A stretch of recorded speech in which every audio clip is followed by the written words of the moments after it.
नमस्कार, मैं हूं डॉक्टर अन्नपूर्णा से और ये है previous year questions of Haryana public service commission part 8। इस सीरीज में पार्ट 1 to 7 आप इसी वीडियो के डिस्क्रिप्शन बॉक्स में चेकआउट कर सकते हैं प्लेलिस्ट में। और ये प्रैक्टिस टेस्ट जो असिस्टेंट एनवायरमेंटल इंजीनियर की पोजीशन आई है हरियाणा पब्लिक सर्विस कमीशन के थ्रू, उसके लिए भी यूजफुल है। और जो Andhra Pradesh public service commission में असिस्टेंट एनवायरमेंटल इंजीनियर की पोजीशन आई है उसके लिए भी यूजफुल है। पर उससे पहले, अगर आप मेरे चैनल पर नए हैं तो ऐसे कई वीडियोस के लिए मेरे चैनल को सब्सक्राइब करना ना भूलें। और अगर वीडियो पसंद आए तो गुरु दक्षिणा के तौर पे कम से कम 3 दोस्तों को शेयर कीजिए और कोई फीस नहीं भरनी, वीडियो बिल्कुल फ्री है। Question number 1, what happens to the cell morphology when it is placed in hypertonic solution? तो हाइपरटोनिक सॉल्यूशन क्या होता है? हाइपर मतलब होता है ज्यादा, तो कोई ऐसा सॉल्यूशन जिसमें सोल्यूट का कॉन्सेंट्रेशन सेल के कंपैरिजन में ज्यादा है उसको हाइपरटोनिक सॉल्यूशन कहते हैं। और देखते हैं, a hypertonic solution is any external solution that has high solute concentration and low water concentration compared to cellular fluids। ठीक है, तो पानी कम होता है, सोल्यूट ज्यादा होता है हाइपरटोनिक सॉल्यूशन में। अगर हाइपोटोनिक होता तो उल्टा होता, पानी ज्यादा होता और सोल्यूट कम होता कंपेयर टू सेलुलर फ्लूइड्स। ठीक है, in a hypertonic solution the net movement of water will be out of the cell and into the solution. और जब पानी सेल से बाहर निकल जाएगा सॉल्यूशन में तो सेल क्या होगा? श्रिंक होगा ना।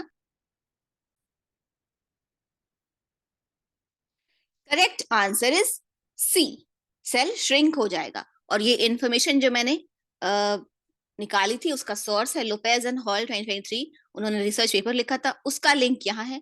यही लिंक मैं डिस्क्रिप्शन बॉक्स में भी दे दूंगी, तो आप ये इन्फॉर्मेशन को जाके चेकआउट कर सकते हैं। ठीक है, question number 2, the technique used to separate proteins by two dimensional gel electrophoresis is. तो सेपरेट कर, प्रोटीन को सेपरेट करने के लिए, प्रोटीन को अलग अलग करने के लिए कौन सी टेक्निक यूज होती है by two dimensional gel electrophoresis? तो ऑप्शन से isoelectric focusing followed by SDS PAGE, B isoelectric focusing alone, C SDS PAGE alone, या D SDS PAGE and isoelectric focusing. तो option होगा A isoelectric focusing followed by SDS PAGE. और इसको देख लीजिए, 2DE separates proteins depending on two different steps. The first one is called isoelectric focusing, which separates proteins according to isoelectric points pi. The second step is SDS page, that is polyacrylamide gel electrophoresis SDS page, which separates proteins based on relative molecular weights.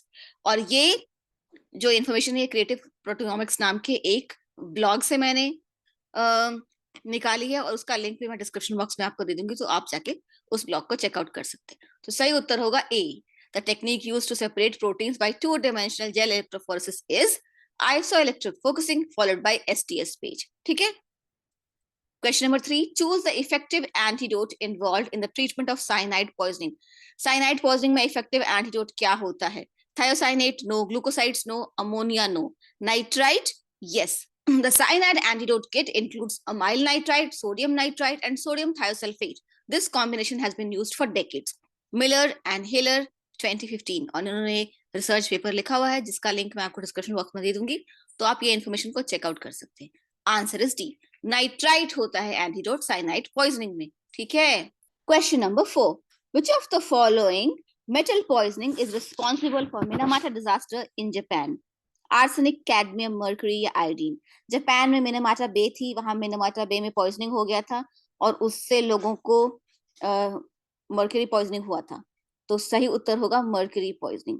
और उससे जो disease हुआ था उसको कहते हैं Minamata disease. ठीक है, वो न्यूरोटॉक्सिक होता है मर्करी।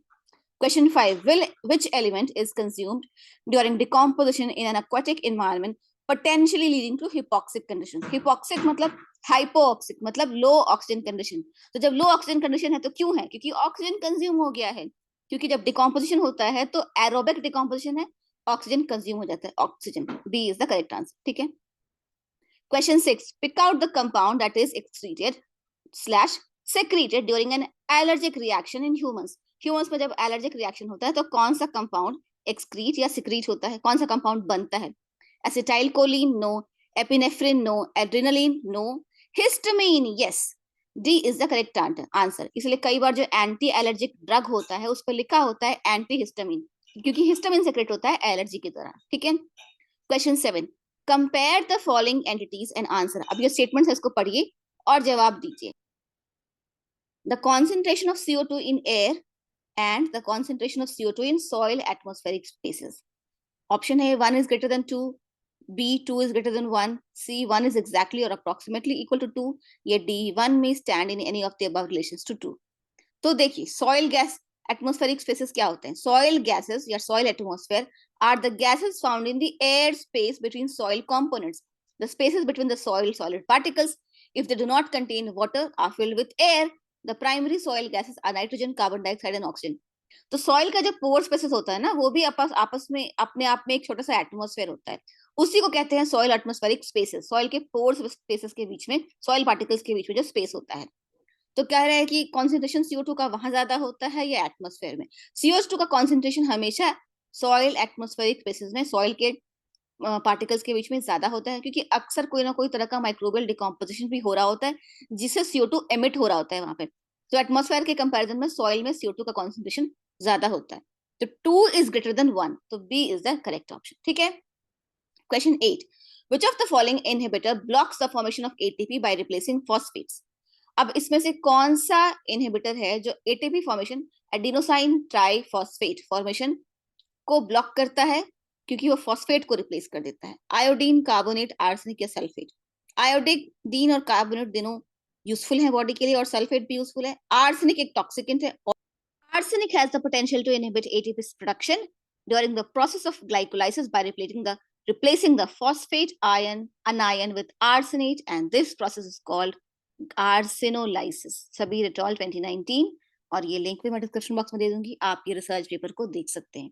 आर्सेनिक टॉक्सिक होता है, वो एनर्जी प्रोडक्शन को रोकता है। Option is C. ठीक है। Question 9, read the following statement and answer. Glucose can be broken down to pyruvate by A, the EMP pathway. EMP pathway को full form क्या है? The Meyerhoff-Parnas pathway. ये कभी कभी क्वेश्चन में पूछ सकते हैं। The TCA cycle, C, both A and B, या D, none of the above. तो glucose can be broken down to pyruvate by the EMP pathway. Answer is A. Question number 10. Sorry, मेरी तबीयत बहुत खराब है आज। Question number 10, the working principle of a UV spectrometer is based on Boyle's law, Charles law, Lambert and Beer's law, या both A and B? Boyle's law और Charles law ये दोनों गैस लॉज हैं, और वो क्या हैं?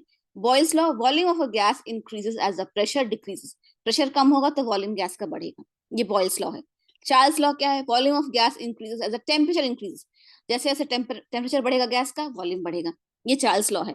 लैम्बर्ट एंड बियर्स लॉ, ये यूवी स्पेक्ट्रोमीटर का वर्किंग प्रिंसिपल होता है, और इसके according for a given sample, path length and concentration of the sample are directly proportional to the absorbance of the light by the sample. किसी भी sample में जो पाथ लेंथ होता है, कितना विड्थ है, किसी क्यूबेट में सैंपल रखा होता है, उस क्यूबेट का कितना विड्थ है और उस सैंपल का क्या कॉन्सेंट्रेशन है, वो डायरेक्टली प्रोपोर्शनल होता है अब्सॉर्बेंस ऑफ लाइट के, कितना लाइट वो सैंपल अब्सॉर्ब करेगा। ठीक है। यही लैम्बर्ट्स एंड बियर्स लॉ होता है, बहुत इंपॉर्टेंट लॉ है, स्पेक्ट्रोफोटोमीटर का वर्किंग प्रिंसिपल है, और ये पहला लॉ है जो हमें एनवायरमेंट एंड वाटर मैनेजमेंट के क्लास में, ग्रेजुएशन में हमारे प्रोफेसर डॉक्टर NP रॉय ने बताया था। बहुत ही यूजफुल लॉ है और बहुत ही इंटरेस्टिंग ये क्वेश्चन है। Answer is C. आज के लिए इतना ही, मिलती हूँ आपसे अगले प्रैक्टिस टेस्ट में, अगले PYQ सीरीज में, और तब तक के लिए देखते रहिए मेरा चैनल, और अगर वीडियो पसंद आया हो तो गुरु दक्षिणा के तौर पे 3 और दोस्तों को शेयर करना ना भूलें। जय हिंद, जय भारत।